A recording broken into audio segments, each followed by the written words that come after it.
Oke, halo guys, welcome back again to my channel. Pada video kali ini kita akan membahas mengenai custom ROM lagi, tapi ini adalah custom ROM, kan pasti udah tahu sendiri ya. Ini adalah MIUI, base MIUI. Jadi buat kalian yang nanya, bang, coba cari custom ROM yang bisa floating Windows dan segala macam, dan juga kalau bisa base MIUI. Jadi kali ini kita akan review secara singkat, padat, dan jelas saja. Di depan kita sudah ada dan sudah saya pasang juga custom ROM-nya. Ini adalah kita buka langsung ke settingnya. Untuk keyboard font nanti saya akan bahas satu persatu apa keunggulan daripada MIUI 14 ini. Oke.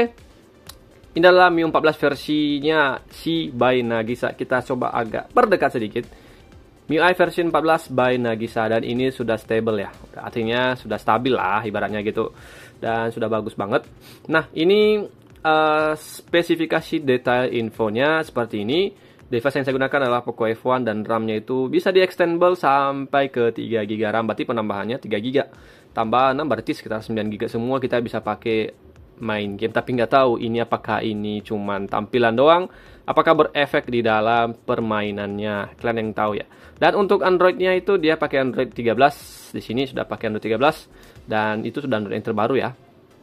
Untuk Android Security Update juga sudah yang terbaru bulan 5 tanggal 1, dan itu sudah menurut aku base MIUI yang saat ini khusus Pocophone F1 ini sudah terbaru lah. Udah bagus ya.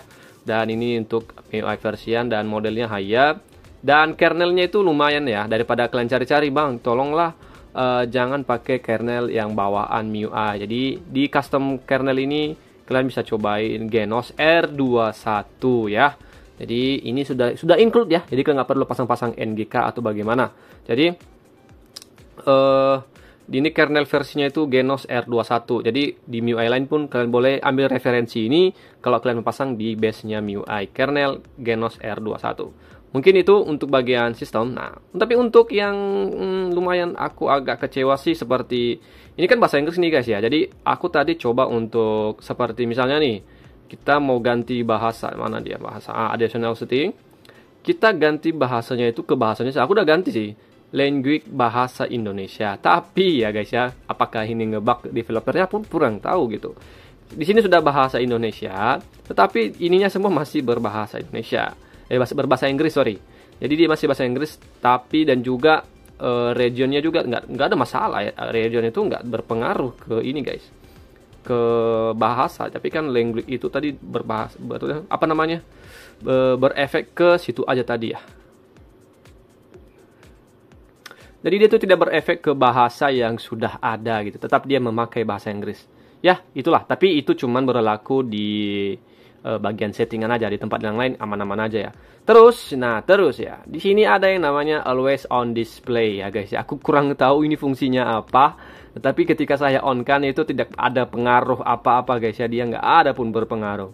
Ya itu cuma pemanis doang ya. Kata-kata mungkin ya gimana bilangnya ya. Ini salah satu fitur yang nggak guna sih menurut aku ya. Itu slide yang lain-lain tuh ada fitur-fiturnya. Terus di sini ada namanya display. Nah display itu banyak banget ya. Bahkan dia ngasih fitur refresh rate ya. Di mana sebenarnya ya, kita tahu Poco F1 itu cuman bisa refresh rate di 60 Hz. Saya kirain aku dia itu ada pilihan lagi 90 Hz ataupun sampai 120 Hz lah minimal, tapi dia cuma ada 60 Hz. Jadi buat apa dia menampilkan rasio menyegarkan di sini ya, refresh rate ini? Menurutku itu nggak perlu banget ya. Ya, itulah bagaimana menurut kalian, nanti boleh kalian kalian coba-cobain ya. Kalau kalian mau pakai ya silakan, karena ini memang menurut aku sih udah bagus sih guys ya. Kita coba untuk yang lain seperti home screen. Nah, di bagian home screen di sini banyak sekali yang boleh kalian aktifkan ya.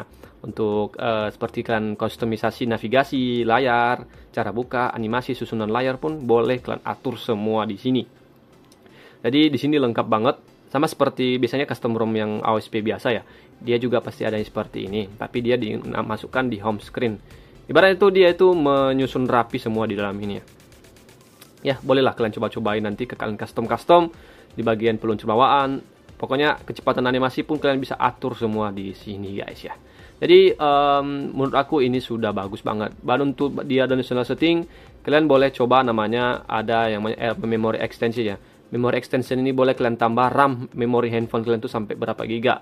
Tapi paling tinggi cuma 3 GB sih. Nanti kalau mau kalian tambah atau yang bagaimana-mana, cuma di situ aja. Terus ada yang namanya floating Windows ya. Bagi kalian yang nyari floating Windows, nanti kita coba untuk floating Windows apakah berfungsi, apakah cuma gimmick doang ya. Oke, itu untuk bagian setting-setting. Dan kita coba untuk bagian scoring AnTuTu ya. Untuk scoring AnTuTu itu ya kalian perhatikan sendiri guys. Saya sudah coba dengan kernel Genos R21 ini. Kita cuma berada di 322.000 dan itu tergolong rendah sih. Tapi ya untuk base MIUI ini lumayan agak standar lah, kita bilang standar. Bahkan kalian tengok nih guys, dia itu ada scoring GPU-nya guys ya. Entah ini memang ngebug atau bagaimana, dan ini lucu banget ya. GPU-nya itu tidak ada.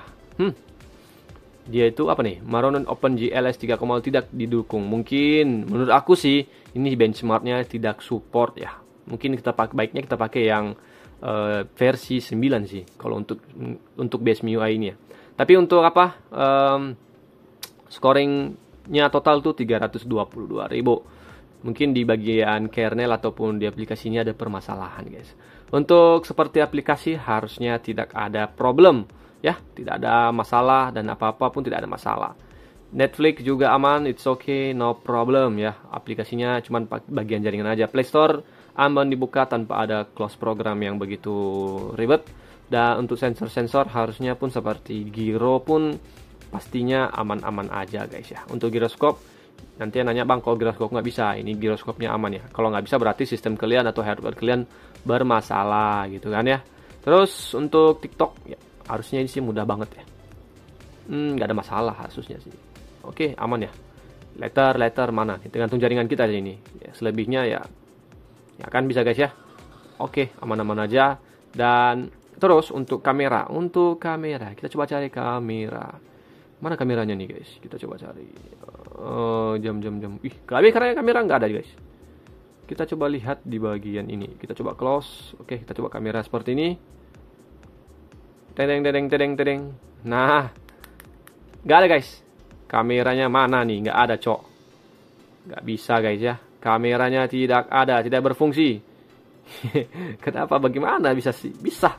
Mereka ini membuat stabil, tapi mereka itu tidak mementingkan aspek kamera. Kenapa bisa seperti itu? Kita coba di Instagram. Nggak juga. Aduh, gimana ya?